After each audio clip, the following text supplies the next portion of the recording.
There is so many amazing things to say about Lori, but one of the things that sticks out the most in my mind is how easy it is to work with her, to talk to her. She is just her spirit is so admirable, and just you can tell that she really loves what she does. She really wants to help you, and you feel like you can tell her what's going on, why you're not making the podcast happen, what is happening in the background. And she really meets you where you're at, and she does not push you. She wants you to develop, but she does not push you in the way of making you do something that you don't want to do. It's really all about, what do you really desire? And it's okay if you're scared of that. We can still do it anyways. And I love, love, love that about her. I also love her content. She has so much education to give. Her program has been so amazing to go through. And I'm so happy that in my midst of being chaotic and overwhelmed and feeling like maybe I can't do this, she reached directly out to me and worked with me one-on-one until I got my podcast together. And I'm so excited about it. It finally dropped, and it's just an amazing feeling. So if you have been wanting to make a podcast and you're on the fence, I highly recommend Lori. She's amazing. Her spirit is amazing, and you will love the education and just working with her because she's just so much fun. Something we came across called Will You Be My Moon? And you say when you're lost in the forest, the moon is up above. You can see the moon can see you and the whole rest of the forest and outside. If you let me be your moon, I have a different perspective than you. So you can reach out to me. I can see you, I can see where you are, and I can see outside of where you are. Has your life, your dreams been interrupted? Good news. It is possible to reinvent our lives. People are doing it every day, and some are brave enough to share the struggles, disappointments, and challenges. If you are looking for a new beginning, a do-over, or to rediscover your passion, maybe even find a new one, then grab a cup of coffee and let's talk. Interrupted, Act 2, Reinventing Your Legacy, with your host, Coach Lori.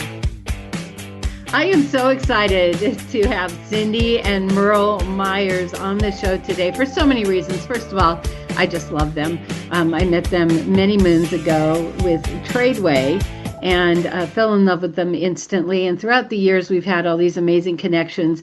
But what they're doing now with companioning is so incredible. They are both senior international chaplains. What you do as chaplains is amazing, but this new element of companioning is so powerful. And you have this big event coming up. So tell us what companioning is, and then tell us about the event. Well, companioning is the art of going alongside somebody who's had a significant life loss without trying to take away their pain, without trying to fix the situation, and without giving direction. We go, they take the lead, and they connect the dots, and we're there with them. It's actually very successful, more so than therapy, because trauma and grief are normal and natural distresses. They're not disorders. And what we need are companions. What these folks need are companions. It's very successful, more so actually than a therapy, and the peer-led groups that's basically companioning. That's more effective than therapy because, again, these aren't people with disorders. They're not broken. They're wounded. And having somebody, like our family's gone through some grief these past couple of years, and boy, the things I've heard people say well-meaningly are incredible. After we've had a few groups, and people know each other and they're comfortable with each other, we have a little contest. What's the worst thing someone said to you? And we kind of vote on which thing is the worst. But people are well-meaning. They want to say something. They don't want to disregard the griever. And yet, when they start speaking, sometimes they have no idea what to say or what is coming across. And by well-meaning, you summed that up perfectly, because they don't want to make it worse. They don't want to say the wrong thing. And that's why a lot of them just avoid totally. They'll avoid that person out of concern for them. Yeah, and that's such a good point, too, because they don't want to be avoided either. And people aren't sure what to say, what not to say. So it's a kind of an exercise in reading the room, to walk into the space and to say nothing at first, other than hi, and to watch how the interactions are going that are happening already. And then to have a few phrases. That's something we help people with in companioning training. Have a few phrases that are helpful, really open-ended, really inviting, showing curiosity to be invited into their situation, asking permission before you go off on a tangent somewhere. So when I say all those things, it doesn't mean a lot to someone that hasn't been through that. But to someone that has, they get practice with these concepts, and then they can walk up to anybody, anytime, and try to be available. And that person still may not want to talk. It's okay. Yeah, and the key, the foundational aspects is curiosity and humility. As long as you approach with those two, they will generally welcome you. Because if you don't have curiosity, you're going to have judgment and analysis right around the corner. Yeah. In this webinar that we have coming up, which is completely free, it might be something we would charge for in the future, but right now we really are trying to share the skill of companioning. So we show people how to come alongside somebody who's mourning and offer fellowship, hospitality, listening, helping them to recognize where they have decisions and they may not have realized they had decisions, helping them with just processing emotions. And we don't have to know anything about that. We just ask, well, what do you want to tell me? Is there anything you want to tell me that you haven't been able to tell other people? We need to kind of establish first that we're safe. We're not going to go blab to everybody. Once we get to that, then we can ask them, is there anything, that I can do for you that other people haven't been able to do? And mostly that's just hearing part of the story they couldn't relay in public. We also teach a lot about self-care, because what happens when you go in companion, we get referrals nationwide from agencies. And what happens if you are working with somebody whose loved one homicide, murdered their family, and then took their life. And then you're dealing with this parent that society has ostracized or the police have ostracized. And then what do you tell yourself to where their trauma doesn't become yours? So we work with that, checking your mess at the door and going in. And then when you leave, tell yourself that's their trauma. They're in good hands because we love them and we're caring for them, as are others we have referred to them. So there's many self-care techniques to where we don't take on that pain. Debriefing with other companions is huge as well. So that's in store. And we had a lot of really good resources to learn this now that things are on YouTube and televised, and people can put in their own information into a podcast or into an interview somewhere. We've had opportunity to look at people who have been related to somebody who committed some very serious crimes, and how do they deal with it? They've had to deal with the news, the investigators, the public, so on and so forth. We've been able to take their advice and kind of boil that down into recommendations for the companion to not do these things that were super harmful, and to understand when they hear about the things that were very harmful. We have so many people we've worked with that come back and they want to learn this and they want to reach out. And for some reason, when they go through the process where the healing really occurs, people gravitate toward them. So they want these skills. And we see a lot of what we call post-traumatic growth. That's where people who you would think their life is basically over because of horrendous losses, they're coming back and they're wanting to learn this because they're starting organizations in their community, like over in near Long Beach. We worked with a woman over the phone, 2 suicides in her family. Now they started their own group. And they invited us to teach, to speak to the community. They had politicians there. Everyone was there. And it was fascinating. Then we all went to lunch. They go, now what do we do? And we said, well, we're going to start doing companioning. So that's kind of what started this. And we've got people from Eastern Washington, Oregon, California, and probably the East Coast, maybe Kenya. They'll get the recording because they don't want to get up at 2 a.m. But a lot of folks are very interested. It really hit me.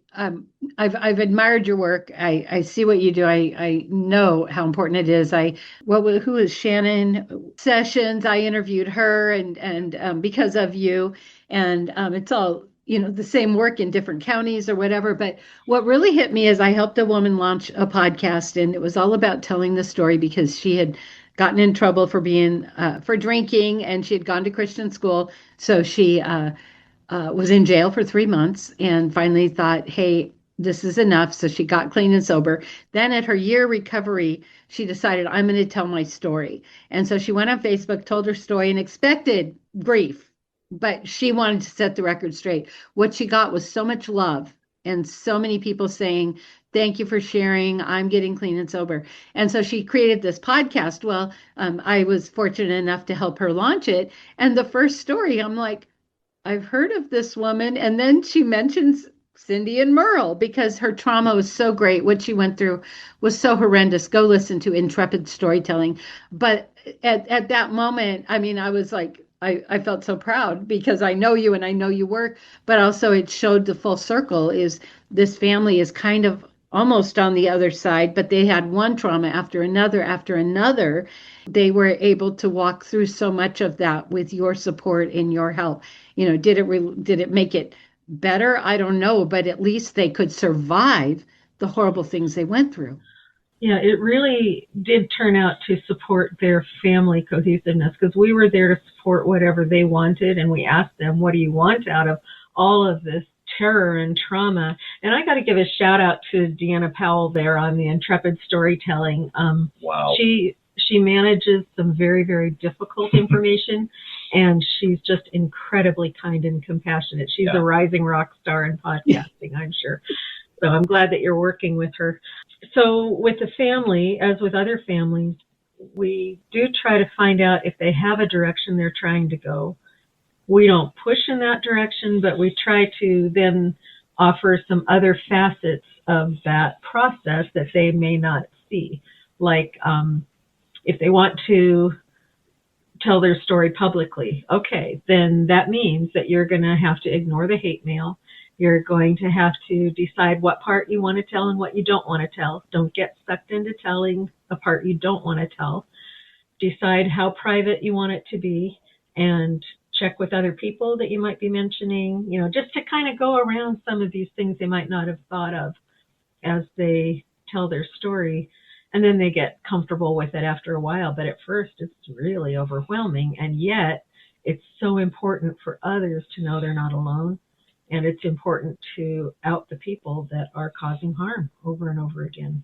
And we are going to be talking about about a dozen forms of grief and, anticipatory grief, disenfranchised grief. We're going to be going through all those because people are going to identify with those. And we find a lot of folks feel guilty in that type of grief. And we want to talk about guilt versus unearned guilt, shame. We break all that down. And forgiveness. Different types of forgiveness. Yeah. And how it is for the person who is feeling the difficulty, not for the person that committed the offense that they committed. Yeah. Forgiveness for yourself first. Yeah.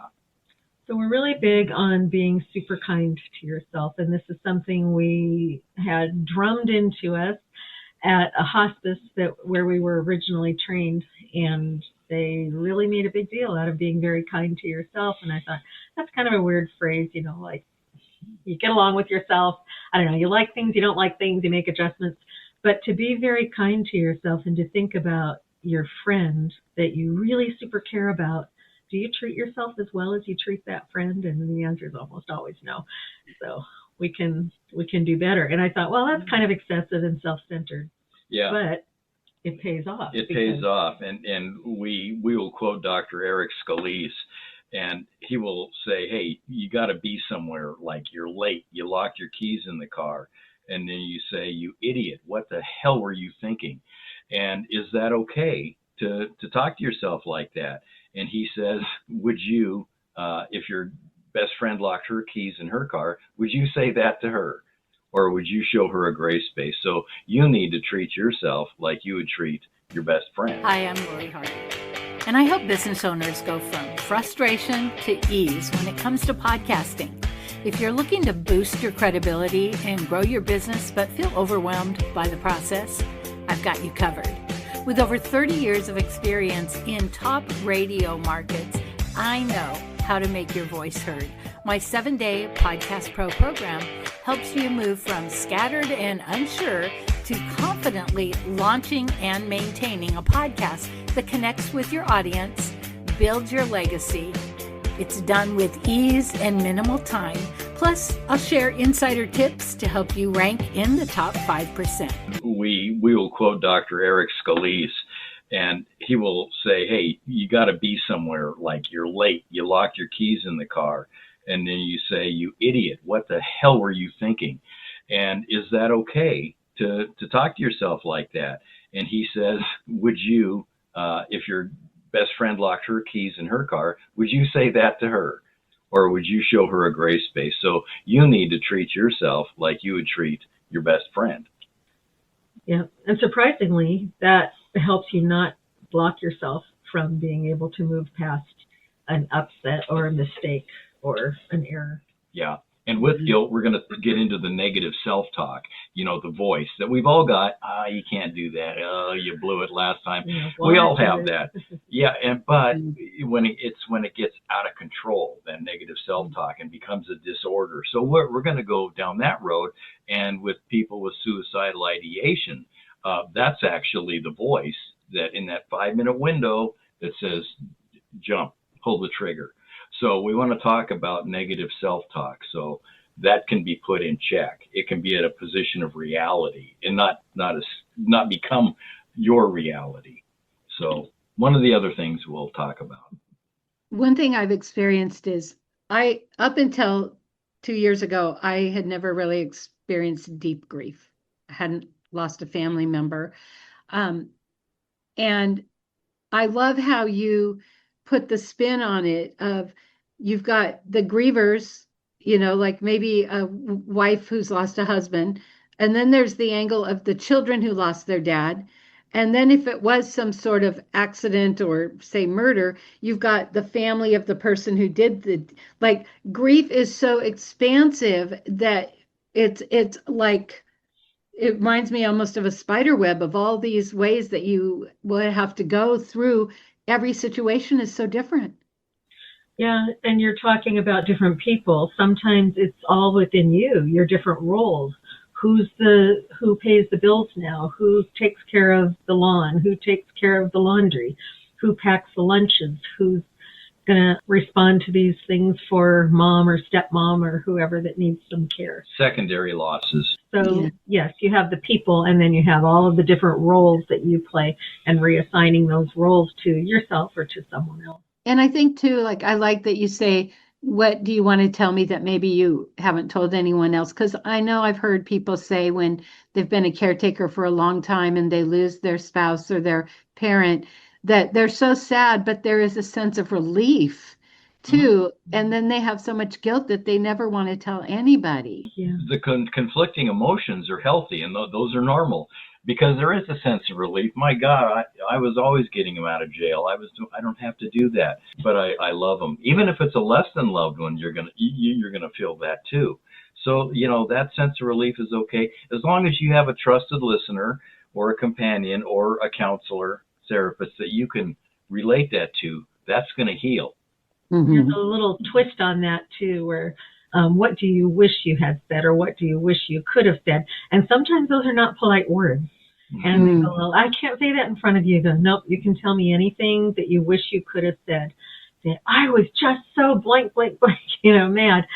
So sometimes when they have been spoken to by somebody else after the loss, or just prior to the loss, or by the person that died, and they wish they had responded differently, or they felt angry, we can hear that. Or my last words were, I hate you. Right. And that happens. We're very familiar with that. Especially where you read people are taking some kind of medication for emotional control. And what's the side effect? depression and suicidal ideation. So, but they're going to fight with you. They're going to start a fight with you anyway, Right. Yeah. Even though they know that it could be the medication. So that's a really scary situation, because you say, I need the medicine because I'm miserable, and I'm afraid of the medicine because it could, have the wrong intended effect. So this is part of companioning, is just in everyday life, being a companion, noticing the people around you, the look on their face. If something is off, invite them to talk about it. If they don't want to, that's okay. But sometimes they do really want someone to reach out to. And then being chaplains, we've been trained. We can't diagnose because we're not physicians, but we're trained to assess and refer. And we refer not just medically, we go holistically, where we refer people to social gatherings, churches, wherever their safety community of trusted listeners can be expanded. So, we don't take on the disorder stuff, but we have people that we refer. The therapists that we refer are experts at companioning. The psychologists we refer, and the psychiatrists we know, they're experts in companioning. They know when to switch gears that we can't switch into. So can you kind of walk us through this thing you're doing for free? It's several weeks, correct? Mm-hmm. 6 weeks. And there may be a couple of bonus weeks we haven't decided yet, if we need to do a deeper dive on something. But we have an outline of companioning pieces, and part of that involves being the person who needs companioning. So that'll be a little bit of self-telling where we come from and what our main interest is, what brought you to this, and be sure that we address those things that people want to use in their everyday life. That's where they're going when they leave us. They're going back to their lifestyle and back to their community. So we hear that, and then we define some of these terms. Then we practice some group settings, and overall we're teaching them some, maybe half dozen skills that are repeatedly used, like slowing it down. So when someone tells you a story, you just, okay, let me see. So I understood the part about you did this, and then you said, they said what? Like, did I understand that correctly? Did they really just do that, or did they hurt you in any way at that time, or what was the response? So then you just kind of slow the thing down. You go, okay, so then what was the next part? And they tell a little more of the story, and then you ask a few questions. And as they think it through, sometimes they remember some pieces that were clues that they overlooked. And they go like, oh, I should have seen that. They're like, well, there's not should, we're going to say could. So that's another skill we're going to practice. Yeah, and then we also talk a lot about brain physiology, because that plays such a huge part in trauma, as you know, but also in grief. When you lose a loved one, your brain is thrown into chaos. You get the coding of hormones and other chemicals that numb you to protect you from the full-on shock. Mm-hmm. But then also there's other things that the brain does. It has all these conflicting emotions racing around your head. And so like Cindy said, slow it down. But the brain is just looking for one thing, and that's order. That's it. And when it gets achieved, then the thing that actually eclipses your life, that dramatic death, that traumatic event, that starts to go into a piece of your life. It's a dark piece of the puzzle with many light pieces and other dark pieces, but that's your brain sorting it out. So you don't get stuck in the fight, flight, or freeze. People are there for years, and we work with those people as well. So the brain plays a huge part. The brain lies to you with the amygdala part of the brain, the storyteller. I could say the sky is falling when things are actually fine. So we talk a lot about that too. That's so interesting, because I've heard people say when they're going through grief, like their brain protects them because it's too much.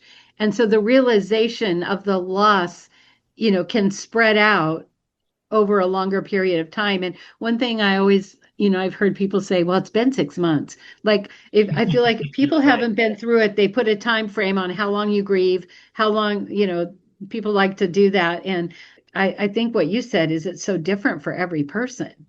It really is. It takes as long as it takes. when people ask me, how long is this crap going to last? It takes us. And, interesting, and this is kind of hard to unwind, but the slower you go with it, the quicker it gets to the point of resolution. You'll always have it. It's going to change shape because you don't want to lose that pain and reminder of your loved one. You're going to bring it with you because that's your love connection. We're going to have some guest speakers too, excellent people that are top in their field. They'll talk about these things as well. Is this what? Huh? Is this Zoom or in person? It's going to be Zoom. Oh, wonderful. Yeah. I have been working with a young man I'm teaching him to edit their podcast for the Recovery Coalition. And he works with Providence as a peer counselor.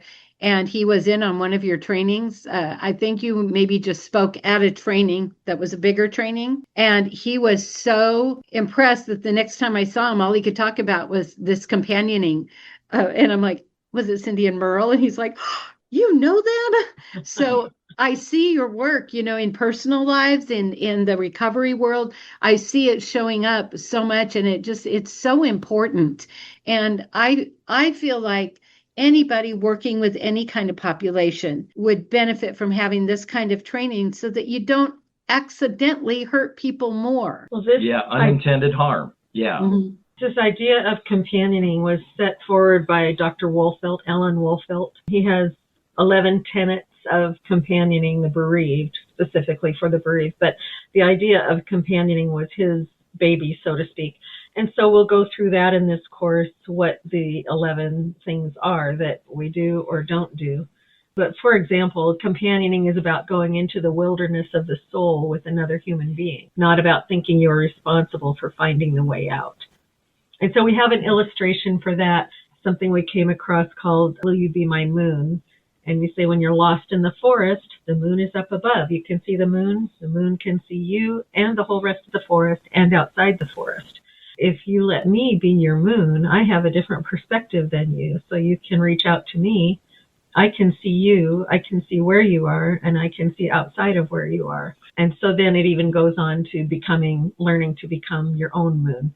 So there are illustrations. It's a whole story, but we have things like that to support these different tenets. The tenets, yeah. And then people show up. It's hopeless. They're helpless and they're hopeless because their world is falling apart. They're in the threshold between that world and the next world, but they think they're going to be stuck there forever. You don't even bring up hope, really, because they'll say you're out of your mind. And they stop listening. But eventually, we'll tell them, we will hold on to your hope until you're ready to take it from us. Another skill is allowing the awkward silence. There's a lot of awkward silence involved in companioning because you're just present, right? You're not directing them. You're not pushing them. You don't have an agenda of what they should or could do. So as they are sorting things out in their head, if they get to the end of a sentence or if they stop talking in the middle of a sentence, we give them the space to figure out what comes next. 10 seconds seems like hours too, but we wait.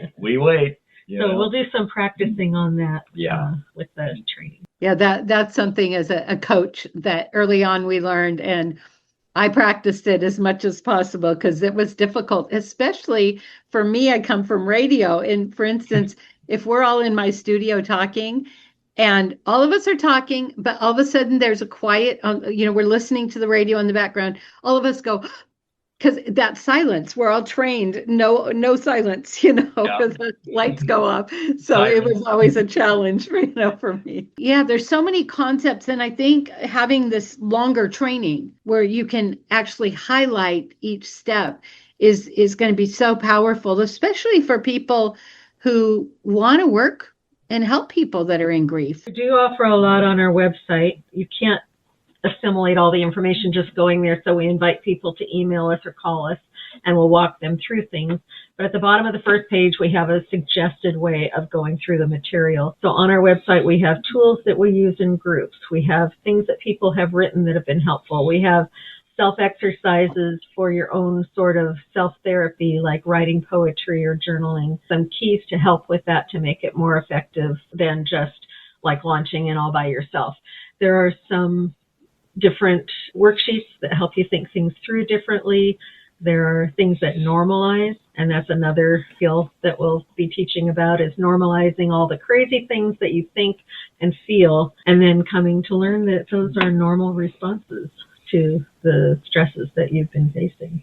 And then we're going to put this in a format like a grief group. We're going to bounce back and forth because a lot of folks now are starting their own. So they're going to have the template and then the whys and the do's and maybe not the best practices to take on. The don'ts. The don'ts, yeah. And most grief groups, a lot of people will push back. But I say most grief groups are stuck in the 1970s, and they're very effective despite that. But we're going to get into some very good techniques that people can really latch onto. This is going to be for people of all faiths or no faith. So if you're a Christian, I statements are great. Well, I believe that the Holy Spirit's going to support me, and good. But you can pray before the group and after the group. I statements are fine, but no advice giving. So those are things that they're going to learn as well, because the process works for everybody, regardless of their spiritual belief system. These principles that we use are based on biblical principles, so they work. We don't tell anybody that. We don't have to tell people that's where it's coming That's from. our secret, Lori. Not any longer. Yeah, but like Dr. Wolfeld, he brought up the term companioning, but he got it from the ancient Greek, and we'll cover that history as well. That they would companion each other through the wars, places without borders. They'd get invaded, diseases. They'd go to each other and cry and support.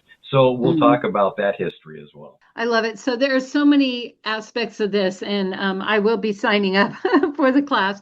Who is this for? Give me some ideas of who would benefit from this class, besides everybody. Yeah, it's going to be people that have had a significant life loss, so everybody, and those that want to be able to go alongside somebody without the fear, be attracted to them rather than avoiding them. It's approach or avoid. So in the right case, they'll learn those skills.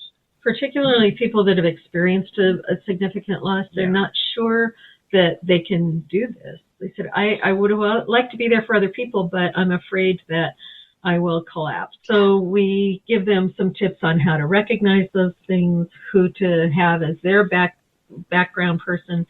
Another skill is debriefing. After they do have a group or a meeting, they need to have somebody that they can debrief with so they're not carrying the weight of everybody's story on. They need to be able to offload that. So we typically have a half-hour debrief after every group. Also, we want to talk to people. If we get a referral and it's a short flow, somebody that and we will accept them. But we like to speak with them because we get a lot of referrals for people that aren't ready for a group. They're not ready to hear other people's trauma.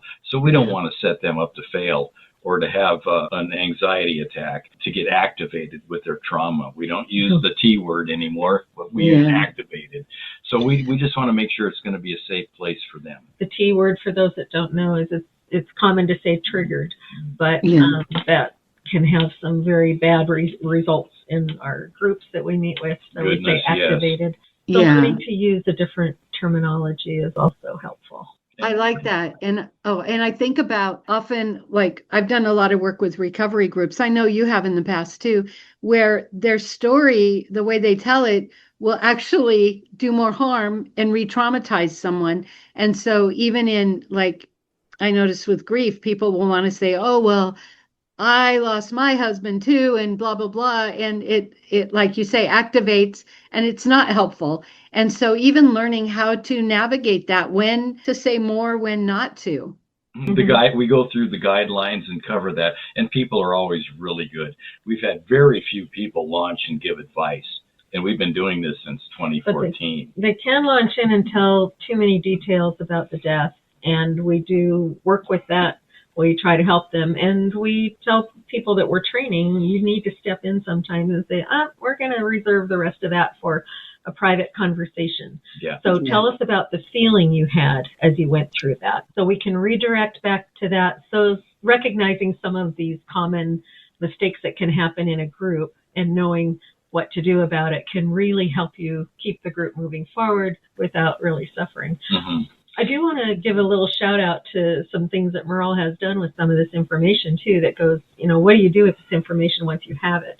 So he went to do a memorial service at the request of a family that was a hospice patient of his when he was working for the hospice agency. When he did that, then the people that were at the memorial park saw what he did, and they said, we have other families that have had a traumatic loss. We don't have a pastor that we can really call for them. They don't have a family pastor. Can you come and do that? Or they're not religious. Yeah. They don't want to have religion brought into it. Can you help us out? So he has done memorial services for people that have had really, really extensively difficult losses. And usually in Merle's mild, gentle manner, he has them smiling and telling great stories about memories they have of their loved one by the time they leave. And even the mom of one said she didn't want to come to the service. But she came, and then by the time she left, she was one of the last people to leave. And she and Merle were chatting it up, but he's able to help people to see when you have this great grief, it's because you had a great love. So tell me, what about that person you loved so much, and what about them will you carry with you as you go forward into your life? It's been said there's no greater agony than bearing an untold story inside you, and that was the great Maya Angelou. And we talk about the continuing bonds, the presence within absence, and moving forward with your loved one in memory. The physical relationship's over, that's it, but you take them with you in memory. And so we work extensively on that too. So that's just one example of what has been taken out of it. We received our training at the same place that Shannon Sessions received hers, and she is familiar with both sides as a first responder and as a companion. She understands who she can hand her people off to when the first responders have to go. They have, they have a responsibility when they show up, and then they need to leave. And so Shannon uniquely is able to connect people to a companion after that through the Companioning Project organization. Some of her chaplains have also done the same. So that's a way that she has taken this companioning information into first responder emergency responses. Mm-hmm. And if we really want to have hundreds of people here, we'll just have Shannon tell everyone, you're going to go to the grief conference. What brought you here? Shannon told me. Yeah. So, yeah. Exactly. So she's done a really unique thing that serves the community in such a meaningful way when the first responders have to leave. The people out on the coast at Long Beach and El Waco, they have taken it into the schools and into the senior centers, and they've just said, hey, if anybody needs someone to talk to, we're here. And then they call us and say, okay, we got this situation. How do we do this? And that's why they requested this training. And when we told some other people about it, they wanted to join in as well. Well, thank you so much for your time. And before we go, first of all, what's your website address? www.griefandtraumachaplaincy.com. So it's like Chaplain CY. Not Charlie Chaplin. Yeah. People make that leap. Yeah. Oh, well, then you can appreciate my name's Lori Ann Hardy, Laurel and Hardy, Charlie. Okay. The training, in order to sign up, what do they do? Send an email, and we have a flyer, but you can send an email to trauma_griefhelp@protonmail.com, or they can call me at 425-314-2900. Now, before we go, you have so much wisdom, so much insight. What I want each of you to take a turn and say what you really want us to know. Well, we make it a point to collect good friends around us, so we always have good support, and we're glad to call you one of those friends that we reach out to from time to time. We really want people to know that you can slow it down. You can see where there are choices. You can see where there are places where you made choices and they were the right choice at that time. And it doesn't look like it now, but you can get help to see how it was the right choice, and you don't need to beat yourself up over things like that. So that's why we slow it down, go through the story, understand ourselves and our situation, and it can be done. And it's wonderful when you get all of those things floating around in your head to land somewhere. Go forward with your life with some really great memories of the person that you've lost. And we also want you to know that when your world falls apart and you're in that threshold between that and the next world, you're going to think that there's a lot of people, even family members, will be there that you can depend on. You'll find they're fair weather friends, and they don't want to hear about it for various reasons that we've already discussed. But you'll find that if you go through and go down this journey, this wilderness path, there will be people that will listen to your story, people you never even counted on. It could be a neighbor, the milkman, whoever. But you will have trusted listeners if you stay with it. So, and that's where we expand the community for a lot of people through our activities, and where they go on, they have other trusted listeners in their community. So grow your bubble, people. Grow your good people. We hope that in our conclusions you're getting that you do need to be kind to yourself. And if you are kind to yourself, you're going to survive this, and you're going to survive this with a lot of great people around you and a lot of great memories to go with you. You'll learn how to integrate the pain, and you'll be stronger, and you will be a wiser person that will draw people towards you. That's so beautiful. I am so excited for this class, and thank you. I know it's a labor of love for you. But before we go, I do have one more question. So in the beginning, you said sometimes you have contests of what's the worst thing people say. I'm dying to know a couple. I'm dying to know. Our repertoire. Yeah.